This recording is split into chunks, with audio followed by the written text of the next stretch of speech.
जय माँ इंद्राक्षी, जय अम्बे। इंद्राक्षी धाम में दर्शकों आप सभी का हम हार्दिक स्वागत करते हैं। आज के दिन जिन जातकों का जन्मदिवस है, मैरिज एनिवर्सरी है, उन सभी को हमारी तरफ से बहुत बहुत शुभकामनाएं।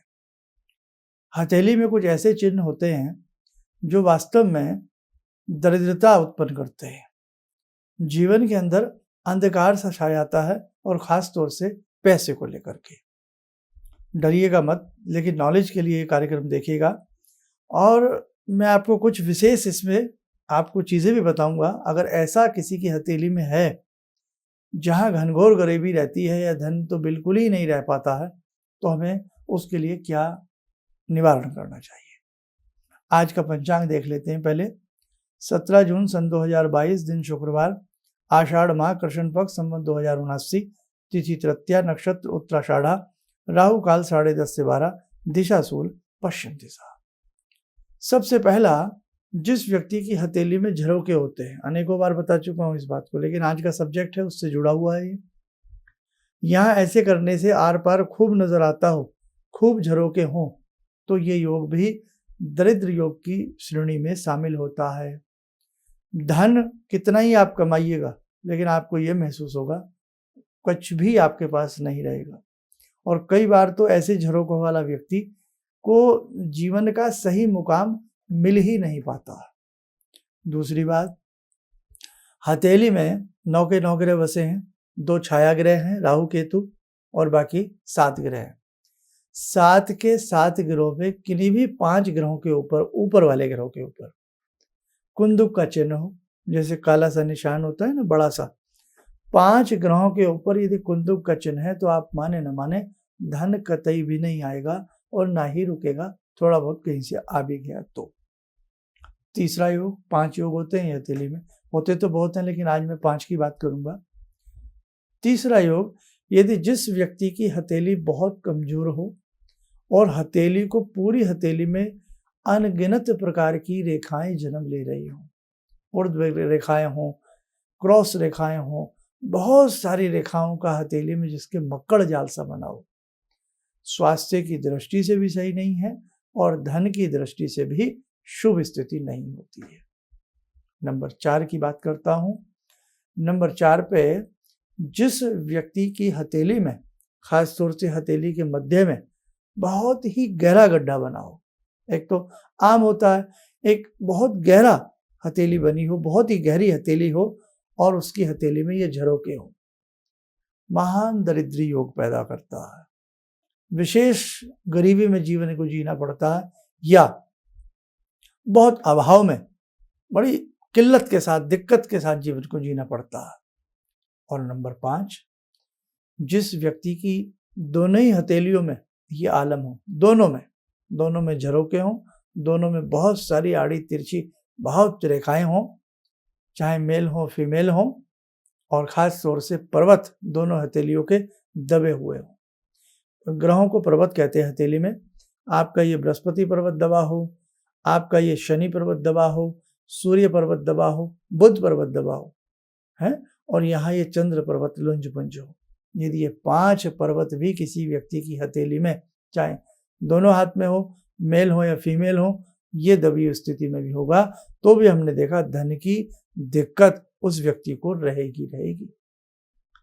हथेली से ये पैमाने हैं, ये पहचान है, ये चिन्ह है। ऐसे 82 प्रकार के चिन्ह होते हैं जो आपकी अमीरी और गरीबी को बयां करते हैं। खैर, अब मैं इसके लिए आपको यही राय दूंगा। सबसे पहले तो सबके चिन्हों में कुछ फर्क भी हो सकता है आपको जो चीज दबी हुई दिख रही हो वो अच्छी हो सकता है जो आपको बहुत सारी क्रॉसिंग रेखाएं दिख रही हो वो ऊर्ध्व रेखाओं के साथ अच्छा योग बनाती हो। तो ये अपने आप तो आप बहुत सारी चीजें नहीं समझ पाओगे। किसी अच्छे विशेषज्ञ को, मर्मज्ञ को हाथ दिखा लें ताकि अपने जीवन में सुख शांति ला सकें। दूसरी बात, संस्कृत में या हिंदी में दुर्गा सप्तशती के जो 13 अध्याय हैं, सुबह और शाम 2 संध्याओं में 3.25 महीने तक दुर्गा सप्तशती आप पढ़िए, 2 अध्याय प्रतिदिन करिए, और जब आपके 31 अध्याय होते रहे उसके बाद किसी भी पंडित जी को बुला करके या स्वयं सूक्ष्म सा देवी माताओं का हवन करते रहिए, या पूरा 3.25 महीने करिए, उन पाठों को गिनते रहिए, भाई कितने पाठ हो गए हैं आपके। उसके बाद फिर उसका विशेष प्रकार से किसी मर्मज्ञ को बुला करके यज्ञ करा दीजिए। श्री सूक्त के प्रतिदिन लक्ष्मी प्रतिमा के सामने बैठ करके 11 पाठ करने से भी धनहीनता दूर होती है। और यदि आपकी जन्म पत्रिका भी है वो भी किसी को दिखा सकते हैं, हाथ की रेखा भी किसी को दिखा सकते हैं, लेकिन दुर्गा सप्तशती, श्री सूक्त और संभव हो गायत्री मंत्र की 3 माला। अब आप कहोगे तो आपने बहुत बता दिया। इन तीनों में से जो भी आपको समझ में लगे। देखो ये जीवन के योग हैं, ये आपने नहीं बनाए हैं, ये जन्म जन्मांतरों के योग व्यक्ति के हथेली में होते। तो यदि इस प्रकार की जंग को जीतना चाहते हो, गरीबी के ऊपर अमीरी का है ना विजय प्राप्त कराना चाहते हो। अब गरीबी अमीरी भी कई प्रकार की होती है। कई बार सब कुछ आपके पास है, घर में धन है, दौलत है, लेकिन आपका अधिकार नहीं है, आप कुछ नहीं उसमें से कर सकते। तो नाना प्रकार के योग होते हैं। तो उसके लिए आप किसी मर्मज्ञ को मिल लें, नहीं तो मैंने बताया मन से आप दुर्गा सप्तशती को पढ़ने लग जाइए। 1 अध्याय सुबह, यानी कि 13 अध्याय सुबह, पूरा अध्याय जो होता पूरी पढ़नी है दुर्गा सप्तशती, सुबह और शाम 3.25 महीने मन से करके देखें, चमत्कार होगा। यदि इतने बड़े कार्य से बचना चाह रहे हैं, कुछ शॉर्टकट ढूंढना चाह रहे हैं, तो किसी मर्मज्ञ से मिलिए यदि इस प्रकार के चिन्ह आपके हाल में हैं और आपको ऐसा महसूस होता है। आइए साधक समय हो चला है भगवती से जुड़ने का। साधना करें भगवती की, हे मांबे आपकी कृपा रहे, जय जगजननी। जिंदगी के जितने भी अभाव हैं वो सभी दूर हो जाएं, हम भी औरों की तरह जीवन को हंसी खुशी के साथ, आनंद के साथ बिता सकें। ॐ सिन्दूरारुणविग्रहां त्रिनयनां माणिक्यमूलस्फुरात् स्तारानायकशेखरं स्मितमुखी वापेन वाक्षोरुवां पाणिभ्यामलपूर्णरत्नचषकां रत्नोत्परां बिभ्रति सौम्यां रत्नघटस्थरक्तचरणां ध्यायेत् पराम् अम्बिकां खड्गं चक्रगदेषु चापपरिगान् शूलम्बुशुण्डिं शिरा शङ्खं संदधतीं करे स्त्रीनयनां सर्वाङ्गभूषावृतां नीलास्मद्युतिमास्य पाददशकां सेवे महाकालिकां यामास्तो स्वपितैहरो कमलजो हन्तुं मधुं कैटवम् विद्युद्दामसमप्रभां मृगपते स्कन्दस्थितां भीषणां कन्या विहकरवालखेटविलसा धस्ताविरासेवितां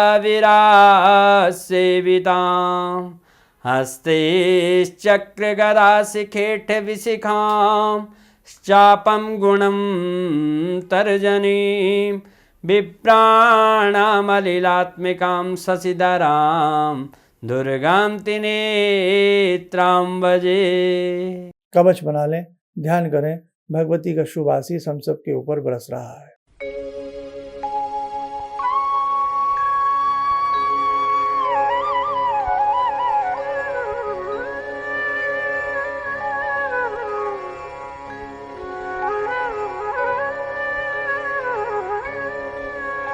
ओम बोलते हुए नेत्र खोलें, सामान्य हो जाए।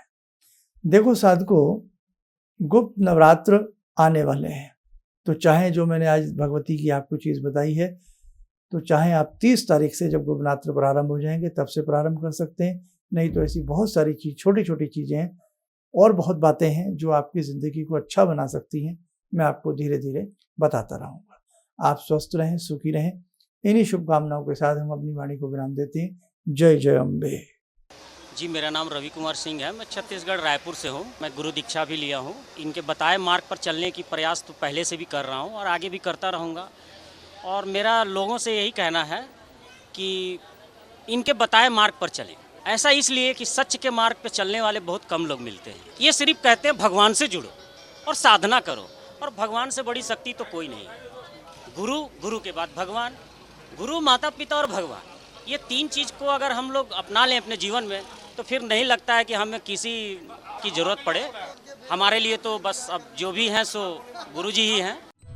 किसी भी समस्या के समाधान के लिए मिले प्रसिद्ध हस्तरेखा एवं वास्तु विशेषज्ञ प्रोफेसर धर्मेंद्र शर्मा जी से। नोट: शिविर में भाग लेने हेतु एवं व्यक्तिगत रूप से मिलने के लिए कॉल करने का समय सुबह 10 बजे से शाम 6 बजे तक। हमारे विभिन्न ज्ञानवर्धक कार्यक्रम देखने के लिए आप हमें अभी सब्सक्राइब करें, बेल आइकन को प्रेस करें ताकि आप देख सकें हमारा कार्यक्रम सबसे पहले।